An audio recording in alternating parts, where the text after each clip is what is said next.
Hello, everyone. Welcome to TD Board Gamers. My name is Dave, And I'm Dirk. and today we're going to look at the fifth and final Investigator deck for the new standalone Investigator boxes for Chapter 2 of Arkham Horror. Yeah, so this is Miguel de la Cruz. He is our new survivor. He is actually a net new character to the game. Unlike we've already seen, Andre Patel was one of the new characters as well.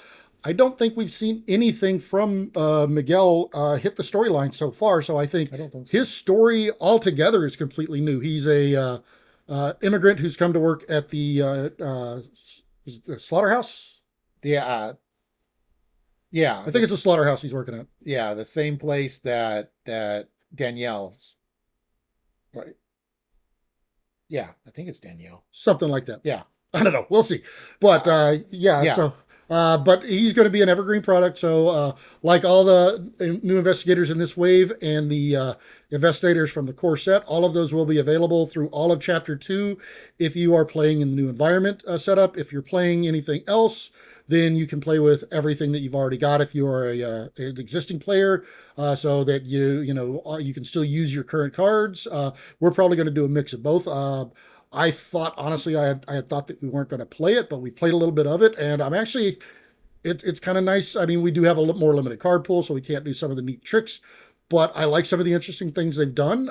They forced us to play a little bit different with some of the new characters like Seekers. We don't have Dr. Milan anymore, so we've had to think of new tricks. yeah. But with these products, Yeah. you're doubling the number of available cards for Yes. deck building. So that's for Yeah. each class. So Yeah. So if you're starting new with Chapter 2, then yeah, you're going to have double the number of cards now. So all right. especially, I'm really interested to see what we get with the upgrade cards because that's where we've been the most limited. It felt like.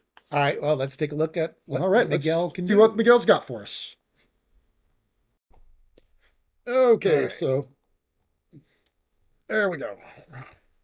All right, Miguel, what do we got here? What do you got for us?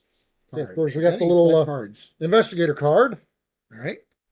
and we have his. And this is a new investigator to chapter 2, Yeah, survivor. he is the survivor, Miguel de la Cruz, and he is from, I think he said he was from Argentina, Yeah. and he is here. He's here as a refugee working at I think he works at the is it the stockyard or the where is he working? I thought it was like fish packing or something. I don't know. It doesn't say here. It just talks about how he got here. But yeah, he works at the same place that Daniela does, which I don't remember. Yeah, I don't remember either. But yeah, so it's got his yeah, story. If you want to read a little there. Right there. How to use the expansion. Um, Tips to play them. You have the starting deck list so that if you want to turn around and rebuild the deck after you've broken it apart, this is how you do it. Which we've gone back and done it before. Played starting decks after we played characters, and it's always kind of interesting to come back and play to them. And it's a little bit of a challenge too because the starting decks in a lot of cases aren't quite the same as how you build them. Yeah. You got some tips on how to upgrade him. You've got his expansion symbol there, which is his cowboy hat or his caballero hat, since he's Argentinian. Credits and playtesters. Credits and playtesters. Okay, so we've got all that. So let us take a look at his card. So the first one we're going to do is we're going to look at his deck building. So he has a deck size of 30. He can use survivor cards and neutral cards from level 0 to level 5. And his requirements, and these don't count against his deck size, is you've got his knapsack. You've got his feline hybrid is his signature weakness, and his then he will come with a random basic weakness. So of course, if you're using the starter deck straight out of the box, it's not going to be random, but then you'll mix them up later whenever you rebuild, and you can do it that way. Yeah, so these are designed that you could just buy this product and play with, like, even someone else's copy of the game. So they're kind of have limited deck building because they just have survivor cards in this set. They don't have any mystic or anything other. So his deck building is a little more restrictive than other characters, but yeah, they give you a lot of good survivor. He'll give you a lot of good survivor cards to build with and to upgrade. Yep. All right. And then on the real side, he's got 3 will, 2 intellect, 3 combat, 4 agility. He's a hunter warden. You may take an additional action during your turn, which can only be used to play an event. And the Elder Sign gives you +1. You may add a trick or trap card in your discard pile to your hand. And he's got 8 physical and 8 sanity. Alrighty. All right, so first card we've got here, his signature asset is his knapsack. So you can only use this in his deck. But if you use it in a skill test, it gives you 2 wild. However, you probably don't want to do that. It is a 2-cost asset. And whenever you play an event as a reaction, you can exhaust the knapsack and then either play that event at a connecting location as if it were at that location, or you can draw a card. So he can either get the card back, or like say it mentioned his traps in his deck building. So I imagine there's going to be some trap events. He could put that trap on a different location, which would be cool because some of those traps, like maybe would stop something from coming in or whatever, or do some damage to something before it got to you. So that'd be kind of cool. But this takes up a body slot, and while you've got it, it has 2 hit points. All right. All right, so the feline hybrid. So this is an enemy. 3 physical, 2 hit points, 3 agility.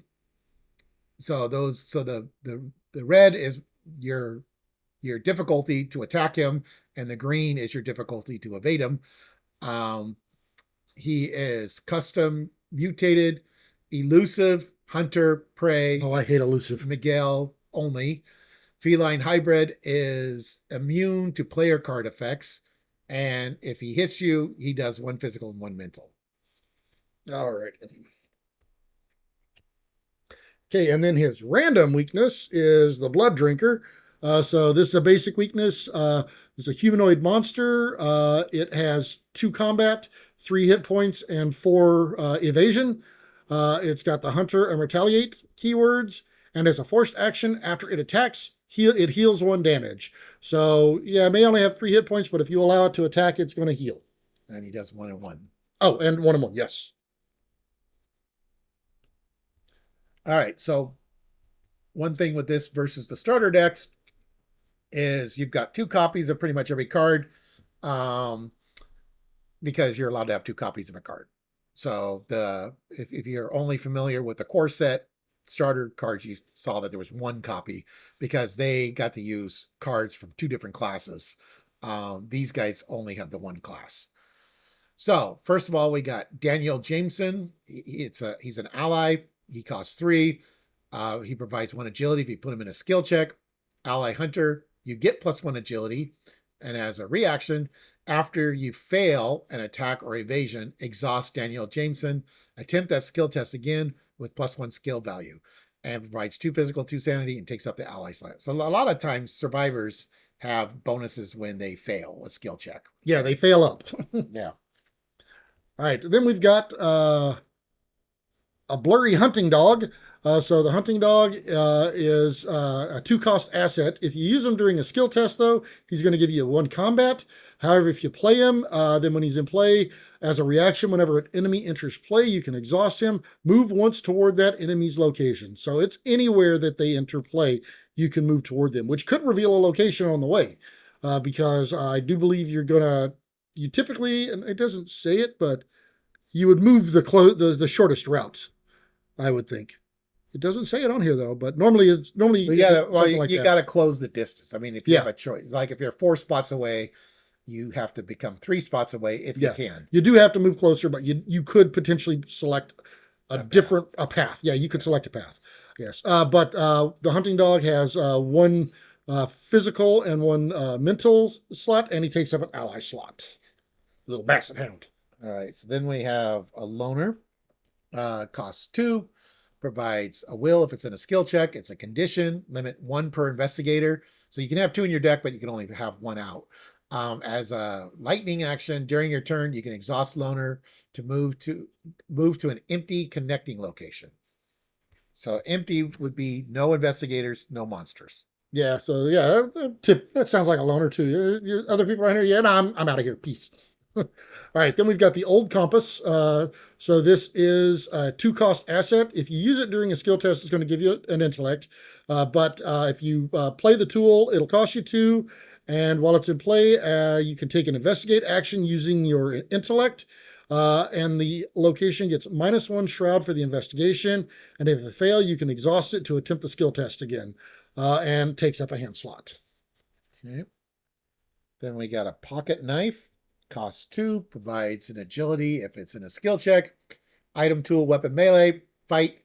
You fight using your combat or agility. You get +1 skill value for the test, and if the attack defeats an enemy, you may exhaust pocket knife to gain a resource.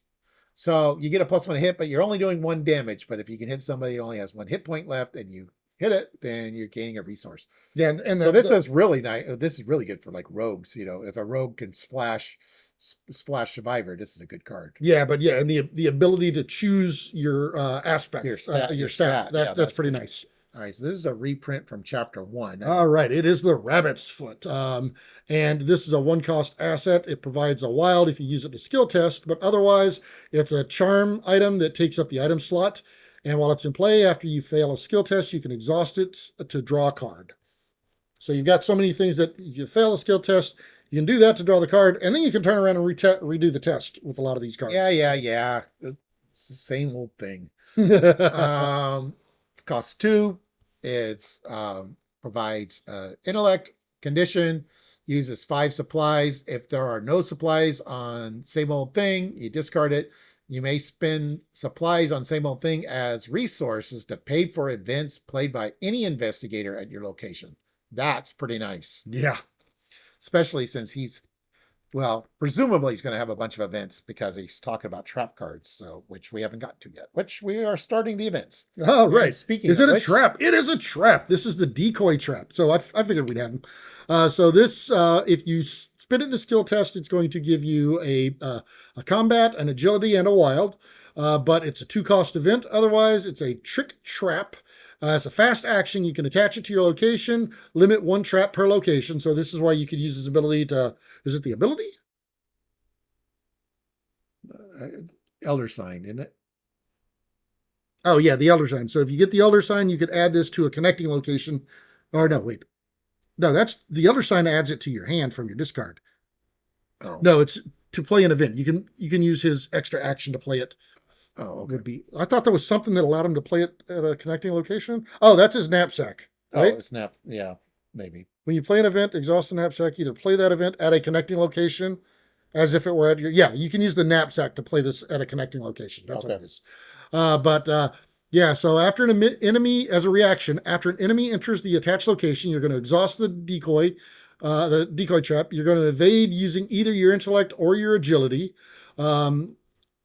You evade that to evade the enemy. You get +1 skill test for the evasion, and if it succeeds, you can discard the trap to move to that location. So basically, you trap them and move there toward them. Okay. So and then the next trap we have is Glassing. Costs 2, provides a will, an agility, and a wild. Insight trap. Fast, attached to your location, limit 1 trap per location.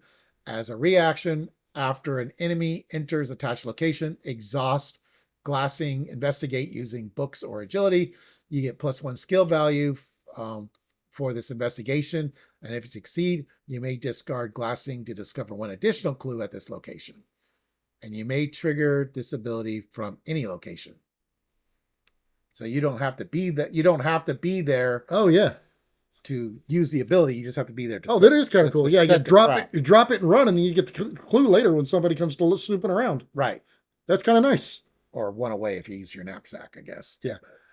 All right, so then we have the Guerrilla Tactics. So this is a 1-cost event. If you use it during a skill test, it's going to provide you with combat and agility. But this is a tactic that, as a fight action, you can either fight using combat or evade using your agility. You're going to get +1 to the skill value for this test, and you may target an enemy at a connecting location as if you were engaged with that enemy. So that's actually kind of nice. So if you've got an investigator at a connecting location, you can use this to evade an enemy that they're attached to, or that they've got that they're engaged with. Yeah. So that's kind of nice, actually. All right. So in addition to traps, his ability also works with tricks. So we got a trick here. Hidden Shelter, cost 1. Supply trick. Now, this does not help going into a skill check. So it has no icons on it. But you attach to your location, limit once per location. As a reaction, when the round ends, each investigator at the location may choose one of the following: draw one card, gain one resource, heal one damage, heal one horror. Force. After an enemy enters the location, discard hidden shelter. But this is pretty nice if you can find some little hideaway, out of the way area to set up. You just have to. It's at the end of when the round ends. So Yeah, at the end of the round. yeah. So you throw your guardian in front a couple of spots away and have everybody hunker down in the hidey hole. Right. Yeah, but you got to also hope that no one spawns an enemy during the mythos phase. Yeah, that would be horrible. Yeah, that's the only downside. All right, so now we've got lie in wait. This is a 2-cost event. It's going to provide a willpower and a combat and a wild if you use it to skill test. Otherwise, this is a trap tactic. As a fast action, attach this to your location. I think all the traps, it sounds like, attached to your location. Limit one trap per location. But as a reaction, after an enemy enters this location, you're going to exhaust this. And you do a fight action using either your combat or your agility. You fight that enemy with +1 skill test for that attack. And you may discard a lie in wait for this attack to deal +1 damage. So that's interesting, is you don't have to discard it. And you can trigger this from anywhere. So yeah, you could actually leave this there and not deal the extra damage and just do the regular point. It's kind of interesting. It's kind of cool. I like that one. All right. Then we can stalk the prey. It's a 1-cost event. It provides a will or agility. It's a tactic. Search the top 9 cards of the encounter deck for an enemy, draw it, and shuffle the encounter deck. Then draw 1 card and discover 1 clue at your location. If that enemy is not at your location, you may move once towards its location. Hey, so you don't have to. Right. But this actually would be good. I think Daniela would take advantage of this because she can have survivor cards. This would be actually a really good card for her. Yeah, now I'm trying to figure out what is that blue glowing thing on top of there. Magic. Something like that. Huh. It's the famous blueback elk. That's weird. Okay. It's a blueback elk. All right. Do or die. So this skill test, whenever you add it to a skill test, it's going to add a willpower, an intellect, and a agility. So you can use it on any skill test. But if it's successful, you're going to choose a survivor asset or event in your discard pile and add it to your hand. So this is the way the survivors can get cards back from discard, which is something they are known for being able to do. All right, then we got a skill. We got On the Brink. I believe this card was in the core set as well, so we just got like 2 more copies. Did it have the same artwork? Because it's got Isabel. Is his artwork in the original? Well, not chapter 1. I don't think this was a chapter. Oh, you mean from the new core set? New core set. I think this was in Isabel's deck. I'm not sure.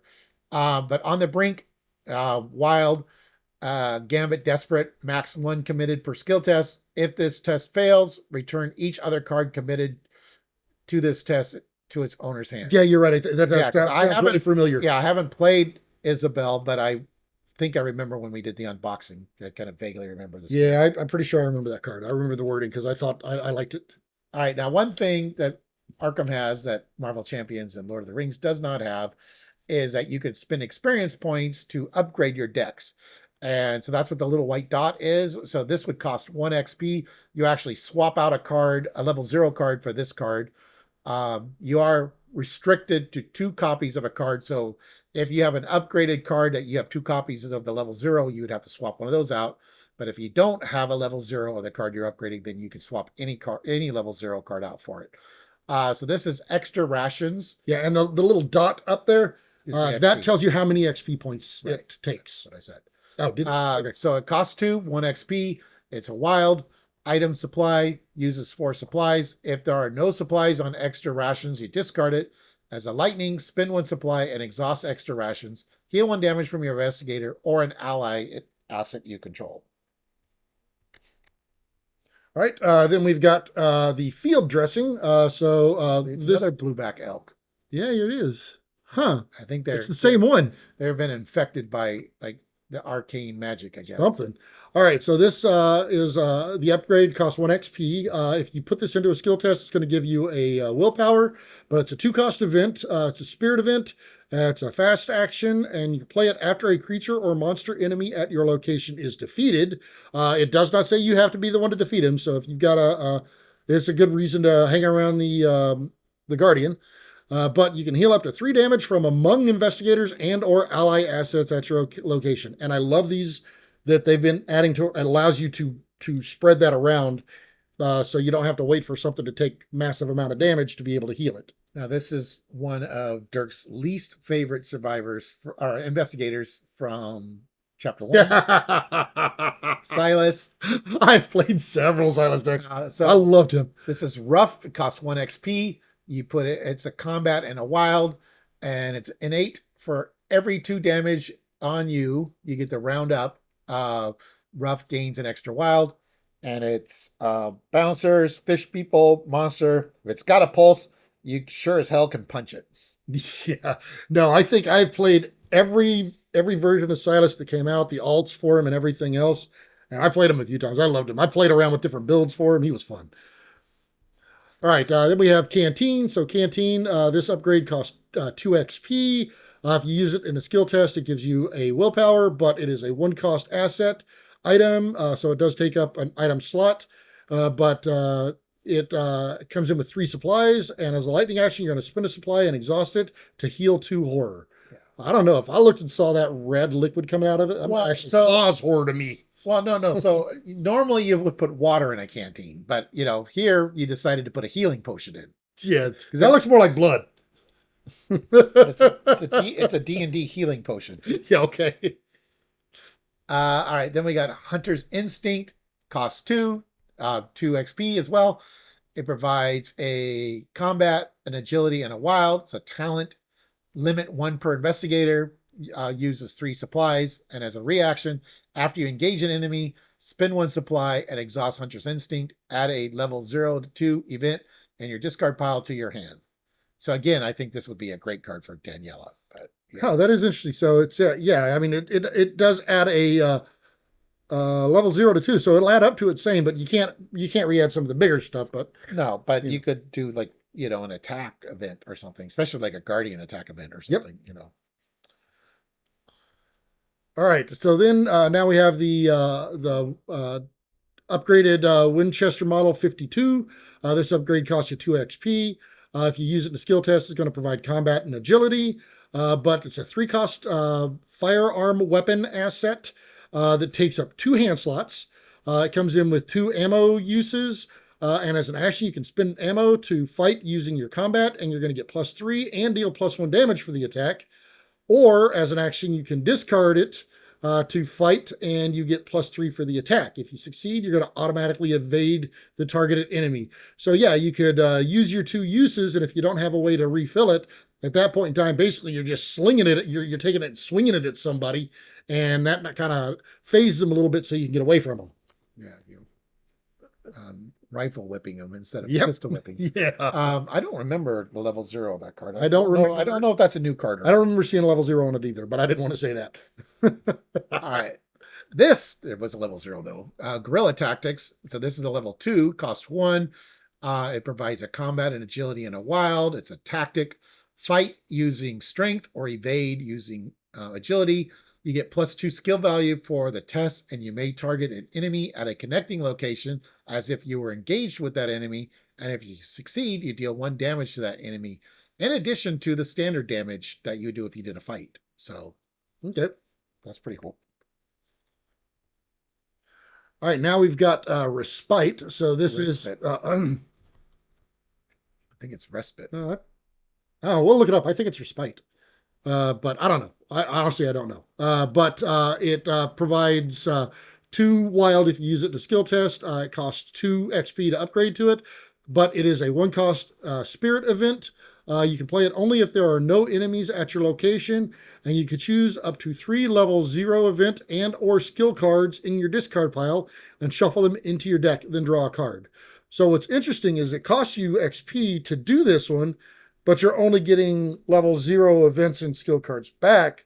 So you got to kind of balance that one because you might price yourself all the way out of that one. All right. Then we have the rope trap, costs 2 I XP. was wondering if we were going to see any upgraded traps. Provides a combat and a intellect if you put in a skill check. Trap trick, attach to your location, limit 1 trap attached. As a reaction, when an enemy enters attached location, exhaust rope trap, deal 1 damage to the enemy, reveal a random token from the chaos bag. If it's a skull or auto fail token is revealed, you discard rope trap. You may trigger this ability from any location. Oh, that's cool. The rope trap could stay around. I like that. All right, then we've got the upgraded talent here. So the talents came in the core set. But this one, if you use it in a skill, it's going to provide, in a skill test, it'll provide you a willpower, an agility, and a wild. However, more than likely I'm playing this sucker unless I've already got one out. It costs 3 to upgrade to it, but it is a 2-cost asset talent. This is a starting card, so the starting, again, like we said earlier, if they start in, if you, after you do your mulligan and redraw up to your opening hand, you can pull out 1 starting card and add it to your opening hand. So this is the one I would probably do there if I could. But when this one's in play as a lightning action, you can spend a resource and you're going to get either 1 or 2 willpower. The second one is if it's on a scenario card. And then, or you can spend a lightning action, spend a resource to get an agility. Same thing. It's a +2 if it's for a scenario card instead. Okay. Then we've got a longbow. It costs 3, also 3 XP. Provides a combat, agility, and a wild. Item weapon ranged. Uses 1 arrow. As an action, spin 1 arrow to fight using agility. You get +2 agility and deal +2 damage for the attack. The attack ignores the aloof keyword, which is very nice. And as an action, you can replenish 1 arrow on a longbow. So you don't quite have the Legolas speed, but you at least can keep getting arrows, so you don't like shoot it and throw it away, I guess. So yeah, and the cool thing is the range. That one allows you to attack an enemy in a connecting location. Doesn't say range. Right? Yeah, it does. He's ranged. Item weapon ranged. Yeah, but it doesn't say you can. It doesn't say you can fight in a connecting location. I thought that's what the ranged keyword was. So we got a makeshift bomb. Costs 3 XP. It provides a combat, an agility, and a wild. It's a trap. Attach your location. Limit 1 trap attached. And as a reaction, attach an enemy. After an enemy or investigator enters the attached location, you could discard makeshift bomb, deal 3 damage to each enemy and investigator at that location. You may trigger this ability from any location. So don't piss off the guy who controls the bomb. That's right. But it's like, yeah, if you're willing to take 3 damage, I can you move up to where those 4 enemies are, and then all of you will take 3 damage. Yeah. You'll be fine. It's fine. Caroline can heal you. Oh, wait, Yeah. That's only horror. Okay. Oh, well. Now we've got so timely intervention, which you might need after that bomb. So timely intervention, it's this skill costs 3 XP, but if you use it or when you use it, it provides 3 wilds, max 1 committed per skill test. You may commit it from your hand after revealing chaos tokens during a skill test you are performing. So this one's nice because you can wait and see what the result of the skill test is before you decide to actually use this one. But all right. Alrighty. All right. So yeah, that wraps up our Investigator packs. So the unboxing. So now we have 10 investigators in chapter 2 instead of 5. So that's pretty cool. At the time of this recording, we're in the middle of our campaign. So we've done 2, but we've had kind of a slight delay because we haven't been able to get together in a while. So we're gonna, when we do chapter 3 or part 3, I guess I should say, we're gonna stick with just the cards that were from the core set because that was the original intention of. Yeah. Our original intention was to do it before we turned up getting to this. Yeah. Before they were released, but yeah, it didn't happen. Yeah. So, anyways. Thank you for watching, everyone. Please like and subscribe. And if you want to see more content, go ahead and hit that notification bell down there, and you'll get alerts whenever we post new videos. All right, see you.